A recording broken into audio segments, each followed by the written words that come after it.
it's funny you bring that up because apparently the internet needs to learn this lesson more than once. Because in that book I'm reading about Netflix's evolution, he's talking about the .com boom and crash, and basically there was this guys out there that if you were going to be successful in the online world, you did have to be everything to everybody. So if movies were your industry, then you had to be a community Sell and a movie tickets, platform and a stream content movies, source. deliver movies. Yeah. Rate movies. And they were like, this isn't sustainable. Yeah. And the reason we feel this way is because we are influenced by there are companies out there that are attempting to be everything for everybody, and some of them are doing a decent enough job that you're convinced that you can do it too, but you're not Amazon. So like, and you forget that Amazon started as a Well, and bookstore. Amazon also isn't everything. You can't like you can't grocery plan there. So don't Right. no. I could talk about that for days. But speaking of niching and getting clear on your messaging and results, Yeah. this is a good segue. This is one of those on this list that like I need to be reminded of today and probably tomorrow and next month. Because we've had an opportunity so many times to do this, and for some reason we've been like I don't know.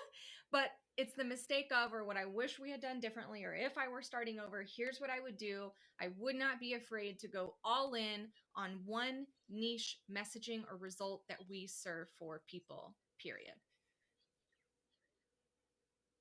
It's hard Because we're really good at a because lot of it things. off well, that's true. You can be good at many things.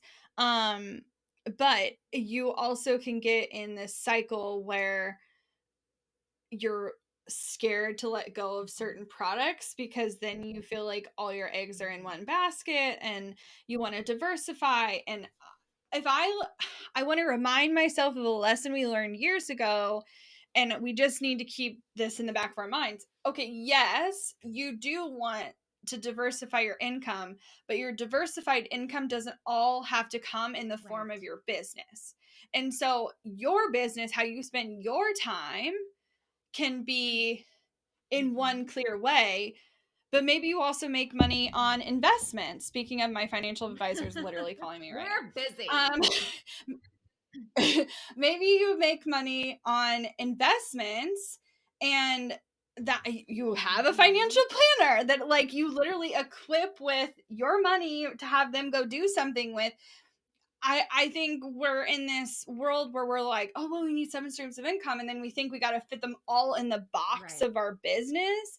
And I just think that's like, not only is that very It's a hard lot of to pressure. do, but unless you have the team that can really Mhm. focus on these individual things, you're trying to like, you're just trying to do all the things all at once. And I just Yeah. don't, unless, Well, I don't know. I and the just think quote it's that we really heard, hard. if your goal is to make $1 million, right? Maybe that's what your goal is. Yeah. My brain had told me that has to come from my business, and this was years ago. But the my coach said to me, "What if your business isn't the only way you make $1 million?" And it was just like, oh, obviously. Yeah. Yeah, it's just a piece of the puzzle. Like you can invest in real estate, you can get Mhm. outside investments. You could invest in other businesses, but again, not be like You can have a actively dual income running them. Like household. they're yeah, I So silly. so as Mhm. people are silly, Yes. including us, okay? And so I think it's important that like okay, my main thing here is like what happens when you really hone in and you focus on one clear message and one clear result.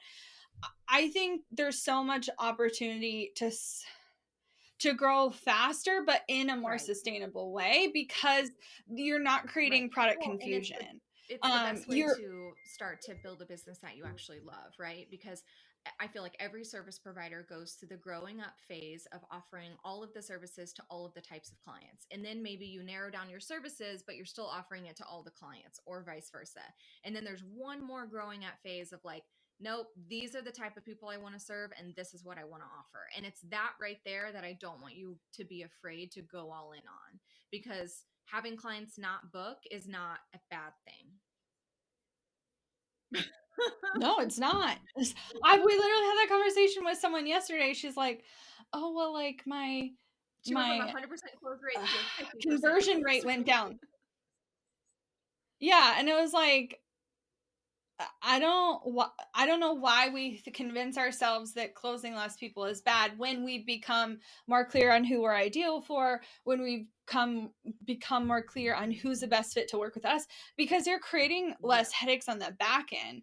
Because when you're early on, and I'm not saying don't do this, because I think there is a Yep. time and a space where you do need cash, and you can be more willing to take on a more diverse client pool, because you have to learn Yep. and experiment. Like, I do think that's a phase that's required. Like, could you go all in early? Maybe, but I do think there takes some experimentation to figure out what are you really good at and what do Yep. you really like doing. And until you experiment, you could hypothesize all day long, but I've seen some people attempt to go all in on something that they haven't Yep. actually done before, and then they hate it. So like, I would experiment and Yep. then get clear as Well, and I quickly love as how she also possible, followed up her and then fear with be like, yeah, I knocked it down to 50%, but every time I land a client now, it's like two of my old clients because of my prices. So it's the same. but and then she followed it up with to say, well, the ones that didn't go for it, I really didn't want to work with them anyway. And I was like, I'm like, I just hope you hear yourself, okay, because I hear you, babe. are I heard everything you just said, and theoretically, what I'm hearing is you probably could have made a move forward, but you didn't really want them to move forward, so you put off the energy that Yep. you didn't want them to move forward, whether Yep. you said those words or not.